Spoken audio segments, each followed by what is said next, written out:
Bismillahirrahmanirrahim. Assalamualaikum warahmatullahi wabarakatuh. Bapak-bapak, ibu-ibu, mas-mas, mbak-mbak, dan adik-adikku sekalian yang dirahmati Allah dimanapun Anda berada. Kembali di IIP Channel bersama saya, IIP Wijayanto. Kali ini tema kita adalah tanpa mantan sementara.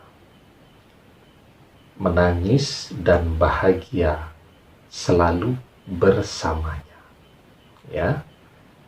Jadi mantan pergi sementara atau bahkan mantan pergi selamanya. Ya. Tentu kita merasakan hati itu sepi, ya, hampa. Kenapa merasakan kesepian dan hampa tadi? Ya, karena hati itu hanya kita isi setiap hari dengan mantan. Dan mantan setiap saat bisa saja pergi.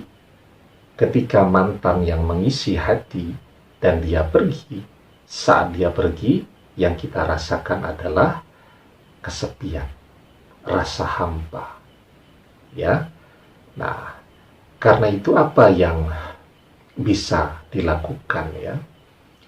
Kita harus menyadari betul bahwa hidup kita ini sudah ada yang mengaturnya. Allah Subhanahu wa Ta'ala yang mengatur hidup kita. Kapan kita bahagia, kapan kita bersedih, kapan kita tertawa, dan kapan kita menangis. Maka di dalam surat An-Najm ayat yang ke-43, Allah Subhanahu wa Ta'ala berfirman, wa annahu huwa adkhaka wa abqa, dan bahwasanya dialah Allah yang menjadikan orang tertawa dan menangis. Ya. Jadi sekarang mungkin, ya, Anda banyak menangis karena mantan pergi. Kenapa terjadi demikian? Atas kehendak Allah. Sebagai perimbangan. Karena kemarin ketika mantan bersama-sama Anda banyak tertawa. Kenapa banyak tertawa? Bahagia juga atas kehendak Allah. Jadi menangis, tertawa, sedih, dan bahagia itu terjadi di dalam siklus kehidupan kita adalah atas kehendak Allah Subhanahu wa Ta'ala. Ya. Nah, oleh karena itu, ya, kapan kita bisa tertawa lagi? Kapan kita bisa bahagia lagi? Ya. Apakah kemudian kita bisa tertawa, bisa bahagia, bisa lega kalau kemudian mantan kembali bersama-sama dengan kita? Nah, kalau kembalinya kondisinya lebih baik, lebih setia, lebih cinta, lebih sayang, ya tentu orang bisa tertawa bahagia. Tetapi misal dia pergi nih karena dia berkhianat demi orang ketiga, kemudian dia dikhianati oleh orang ketiga, dia kembali kepada kita, tetapi sifatnya belum berubah, ya, masih seperti itu, masih terus mencari ke sana kemari. Maka ketika dia kembali, yang terjadi apa? Biarpun bersama-sama dia, ia tetap menangis juga setiap hari. Menangis karena dia cuman keluar dari satu pengkhianatan untuk masuk ke pengkhianatan yang lain, kan? Jadi sedih juga terus. Karena itu kan kebahagiaan itu, ya, sesungguhnya tidak tergantung kepada kembalinya mantan. Nah, kalau balik cuman buat nangis terus, ya buat apa, kan? Ya, kita pengen dia kembali dan kita bisa tertawa, bisa bahagia. Artinya ada perubahan pada diri yang bersangkutan, ya, perubahan yang bisa membuat kita menjadi bahagia. Hati manusia itu Allah yang membolak-balikkannya, ya. Karena itu yang bisa kita lakukan nih untuk membuat diri kita menjadi lebih baik adalah dengan cara mengkondisikan, ya, berteman dengan orang baik, membaca literatur, ya, bagaimana caranya menjadi orang baik, berdoa memohon kepada Allah agar diberikan hidayah menjadi orang baik. Tetapi kapan kita menjadi baik, itu Allah yang menentukannya. Kita bisa berusaha, ya, tetapi menjadi baik itu adalah hak dan takdir yang Allah gariskan ke dalam kehidupan kita. Karena itu, ya, dalam kesepian seperti pada saat ini, memang sedih kan?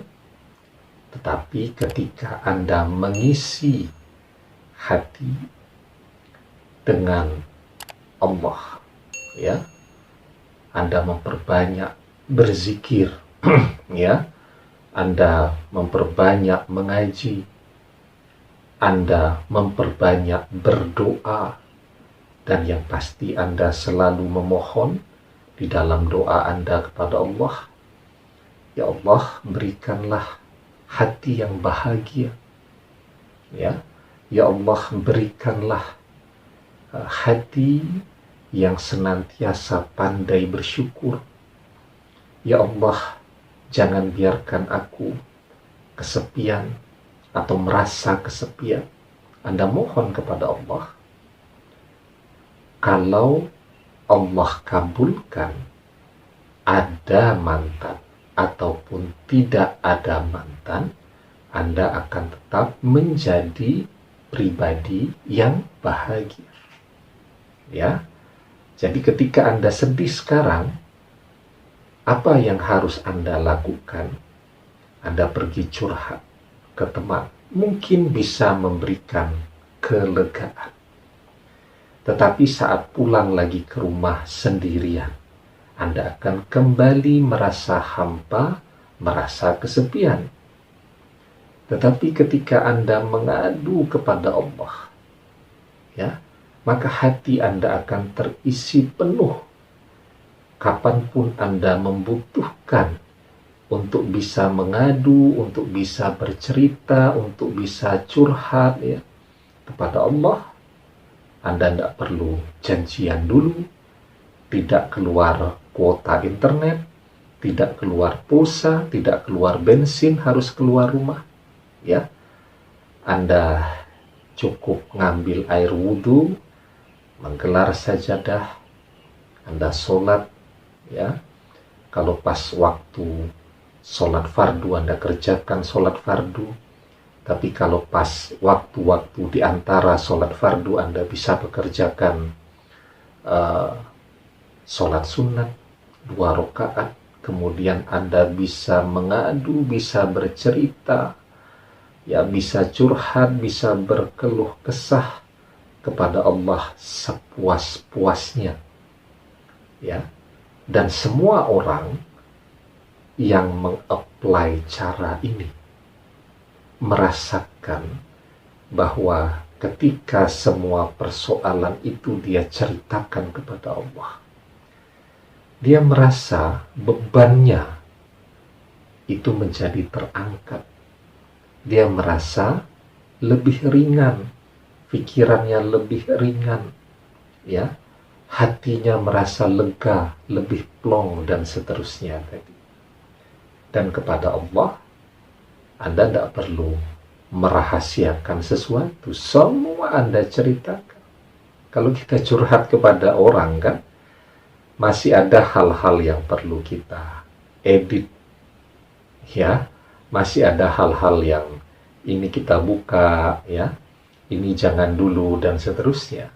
Malah pusing sendiri, pengen curhat tapi pusing sendiri karena tidak tuntas Tetapi ketika Anda bersama Allah, mengadu, bercerita, berkeluh kesah, ya, kemudian meminta kepada Allah, maka semua persoalan insya Allah bisa terangkat dengan tuntas dari diri Anda. Karena itu, ya, biarpun sekarang mantan membenci Anda, ya, biarpun hati merasa kesepian, merasa nelongso, kembali kepada Allah, ya, mendekat lagi kepada Allah, karena disitulah jalan keselamatan dunia akhirat. Demikian, semoga bermanfaat. Wallahu a'lam bishawab, billahi taufiq wal hidayah. Assalamualaikum warahmatullahi wabarakatuh.